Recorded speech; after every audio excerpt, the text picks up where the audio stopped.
အဓိကတော့အမကတော့ကော်ရီဖတ်ထုတ်စီချက်ကိုအဓိကထားတယ်ငယ်တွေကချင်းချင်းဆက်ဆက်ကြိုက်တဲ့အခါကျတော့ကော်ရီခောက်ဆွဲစားတယ်ပီတောင်းလေးနဲ့ချင်းချင်းဆက်ဆက်စားတယ်ဆန်ပြုတ်ကိုလည်းကြက်သားဝက်သားနဲ့ရတယ်သမင်းနဲ့တွဲဖက်စားတော့လို့ရတယ်ဝက်ကောင်းတုပ်ကြက်သားတုပ်ဆေးပဲဥတုပ်ခင်းကျင်သီးတုပ်လည်းရပါတယ်ဒီမြီနီကုန်းလီဟာပြင်စီမှာလွန်ခဲ့တဲ့260ကတည်းကကြောင်းနဲ့စီချက်ခောက်ဆွဲဆိုင်နာမည်နဲ့ဝင်ခဲ့ပါတယ်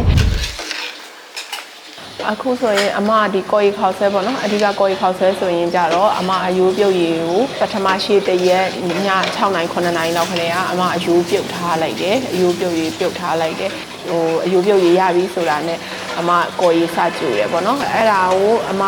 ဟိုကော်ရီပြစ်လာတဲ့ဒီ15မိနစ်20လောက်အမထားရတယ်ပေါ့နော်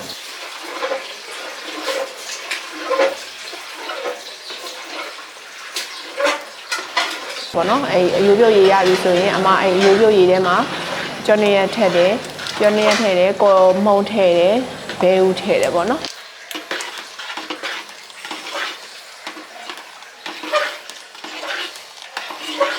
ဘဲဥထည့်တယ်အဲ့ဒါဟိုကော်ရည်ပြင်တဲ့ခါကျရင်ကော်ရည်မှာကျတော့အမခောက်ဆွဲကိုနည်းနည်းဟိုရင်းနှီးပြန်ဖြောတယ်ရင်းနှီးပိုးဝက်စုထဲမှာခောက်ဆွဲကို3မိနစ်နဲ့5မိနစ်ကြာလောက်မှာအမရင်းနှီးပြန်ဖြောတယ်ပြန်ဖြောပြီးတဲ့ခါကျရင်ကော်ရည်ထဲမှာကစွန်းရက်ပဲပင်ပေါက်အကြာကွေးငုံဦးအသားထည့်တယ်ပေါ့နော်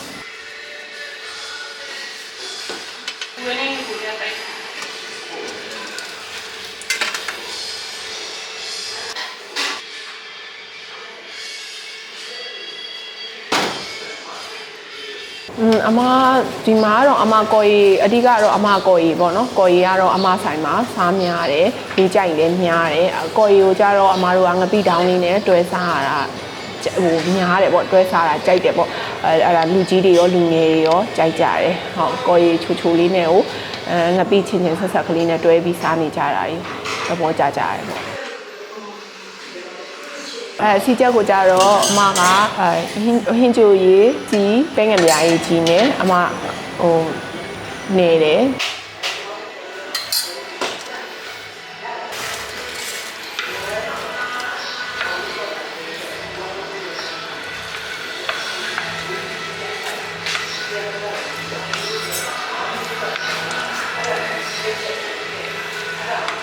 ပြီးရခါကြတော့နယ်ရိုးနဲ့လူကျင်လဲနယ်ရိုးနဲ့ရတယ်ကြက်ပေါင်းနဲ့လူကျင်လဲကြက်ပေါင်းနဲ့ရတဲ့စီချက်ကိုလည်းအဲ့လိုမျိုးလုပ်ပေးပါတယ်ဆိုင်ဖွင့်တာကတော့အမအခုမှတစ်နှစ်ကျော်ပဲရှိသေးတယ်ပေါ့နော်ဆိုင်ဖွင့်တာကတော့အမတစ်နှစ်ကျော်ပဲရှိတယ်အရင်တော့ကကြတော့အမ online နဲ့သွားနေတယ် online နဲ့ order တွေပို့တဲ့ဥစ္စာလေးလုပ်တယ်အမအခုမှဟိုဘောတစ်နှစ်ကျော်လောက်ပဲရှိသေးတယ်ပေါ့ဆိုင်စားဖွင့်တာတော့ဟုတ်အမဒီ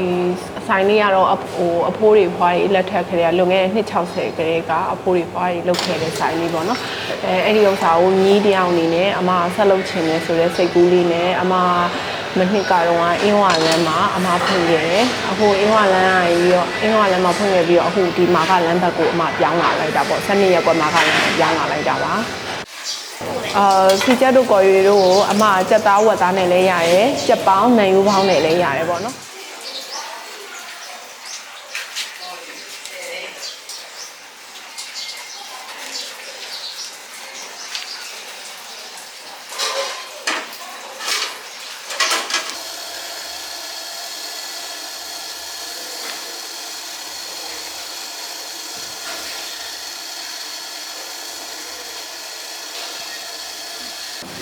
ဖတ်ထုတ်ကကြတော့အမကိုတိုင်းလောက်တာပါဖတ်ထုတ်ကအသားကျိတ်သားကိုလိုချင်တဲ့ဥစ္စာလေးတွေထည့်နေတယ်အချိုးစားလေးတွေထည့်နေပြီးတော့ဖတ်ထုတ်ကကိုပိုင်ကိုလာမထုတ်ပေးတယ်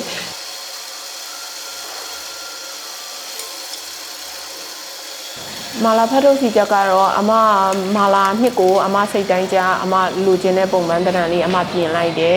ပြင်လိုက်ပြီးရခါကျတော့မာလာအနှစ်ရယ်မြေပဲရယ်နှမ်းရယ်ဟိုပဲငယ်ပြားကြီးလေးအမနည်းနည်းထည့်ပြီးရခါကျတော့ဟိုဖတ်ထုတ်ကိုပြုတ်ပြီးတော့ဖတ်ထုတ်နဲ့ဆက်လိုက်ပါတယ်ဟုတ်ပြီးတော့မာလာအနှစ်ကိုလည်းအမလိုချင်တဲ့ပုံမှန်တရံလေးရအောင်မာလာအနှစ်ကိုဆက်ထားတယ်အဲ့မာလာအနှစ်နဲ့ဆက်ပြီးတော့ဖတ်ထုတ်မာလာလေးလုပ်ပေးတာပါဟုတ်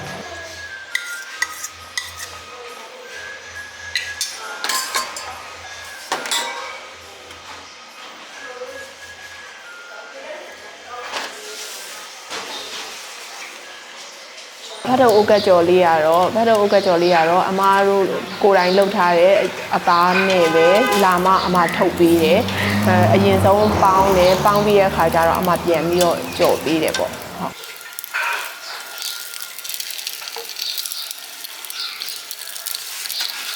ကြော်တဲ့အချိန်မှာဆိုရင်အမားက15မိနစ်10မိနစ်15မိနစ်လောက်တော့ကြော်ပေးရတယ်ပေါ့နော်ဟိုဖတ်ထုတ်ကဟိုစားဖြစ်အောင်ထဲထဲအသားလေးနူးရအောင်ပေါ့နော်ဟုတ်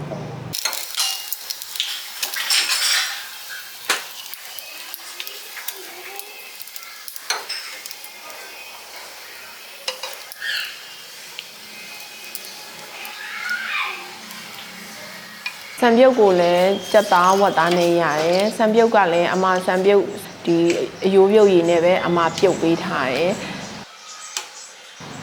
နောက်ဆန်ပြုတ်ထဲမှာဆိုရင်အီကြာကွေးကြက်သွန်မိတ်ကြက်သွန်ကြော်လေးပါပါတယ်ဆန်ပြုတ်ကိုကြတော့အမားတို့အဖိုးတွေလက်ထက်တုန်းကဆိုရင်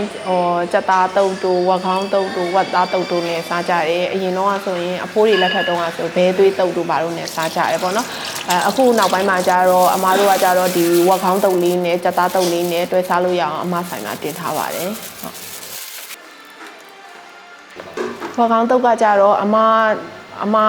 တုံးနေအချင်းနဲ့မကြီးတီးချင်းနဲ့ထညံနဲ့အမကြိုထားတဲ့ဥစ္စာကိုပဲအမဝက်ခေါင်းကတော့ဟိုပထမဦးဆုံးမတန့်အောင်ရေဆေးတယ်ရေ2ရေ3ရေဆေးတယ်အမတန့်အောင်လှုပ်ထားပြီးတော့ဝက်ခေါင်းကိုပြုတ်ပြီးတဲ့အခါကျတော့အချင်းကတော့အမလိုချင်တဲ့မကြီးတီးထညံအချင်းလေးနဲ့ဆက်ပြီးတော့အမတုပ်ပေးပါတယ်အမားတို့အဖိုးတွေဖွားတွေလက်ထက်ကလေးကလွန်ခဲ့တဲ့260ကတည်းကအမအဖိုးတွေမြင်းနီကုန်းလီဟာပြင်းစည်းမှာကျောင်းနဲ့စီချက်ခေါက်ဆက်ဆိုင်နာမည်နဲ့အမအဖိုးတွေဖွားတွေဖွင့်ခဲ့ပါတယ်အဲဒီအဖိုးတွေဖွားတွေရဲ့အရာသာကိုအမလည်းစားခဲ့ရတဲ့အတွက်ပြန်အဖိုးတွေဖွားတွေရဲ့အမွေနှစ်ကိုအမပြန်လဲထိမ့်သိမ့်ခြင်းတဲ့အနေနဲ့အမဒီဇိုင်းလေးကိုပြန်ဖွင့်ခဲ့တာပါအခုကအဖိုးတွေဖွားတွေလုပ်ခဲ့တဲ့မူလလက်ရာအတိုင်းပဲအမဆက်လက်ပြီးတော့ပြန်ပြီးဖွင့်ခဲ့တာပါအမစီမှာလူကြီးတွေကကြတော့စီချက်ဆိုရင်ကြာဆန်စီချက်မြူဆန်စီချက်တွေလည်းစားကြတယ်ကြက်ပေါင်းနံရိုးပေါင်းလူကြီးပိုင်းနေစားတယ်ဆန်ပြုတ်စားကြတယ်လူငယ်တွေအနေနဲ့တော့လူငယ်တွေကချင်းချင်းဆက်ဆက်ကြိုက်တဲ့အခါကျတော့ကော်ရီခေါက်ဆွဲစားတယ်ကော်ရီခေါက်ဆွဲကိုငပီတောင်းလေးနဲ့ချင်းချင်းဆက်ဆက်စားတယ်မာလာဖတ်ထုတ်စားတယ်မာလာစီချက်ခေါက်ဆွဲကိုစားကြတယ်မာလာစီချက်ခေါက်ဆွဲလည်းကြိုက်ကြတယ်ပေါ့နော်ကလေးတွေအတွက်ကြတော့ကလေးတွေကတော့ဖတ်ထုတ်စီချက်ကြာဆန်စီချက်ကိုစားတာများတယ်ဖတ်ထုတ်ဥကကြောစားတာများတယ်ပေါ့နော်အဓိကတော့အမားတို့ဆိုင်ရကြတော့အချင်းကိုတရက်စာတရက်ကိုကြိုးတယ်ငပိဆိုလဲအမတရက်စာတရက်ပဲလုပ်တယ်ပေါ့နော်ကော်ရည်နဲ့စားတဲ့ငပိကိုလည်းတရက်စာတရက်ပဲအမကြိုးတယ်ပေါ့နော်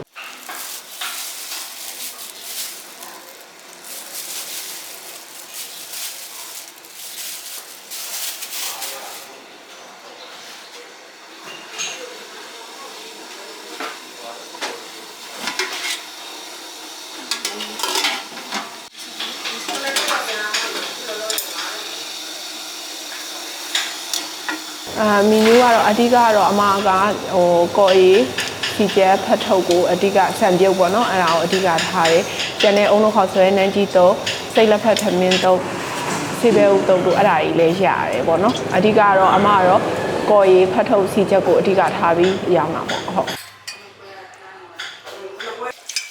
တရက်မှာပဲရတဲ့မီနူးရလို့တော့မရှိဘူးဒါပေမဲ့အမကအုံလုံးခေါက်ဆွဲနဲ့နန်းကြီးတုပ်ကိုတော့မနက်ပိုင်းပဲအမရတယ်ပေါ့နော်မနက်တစ်ပိုင်းပဲ breakfast အနေနဲ့ရတယ်ပေါ့နော်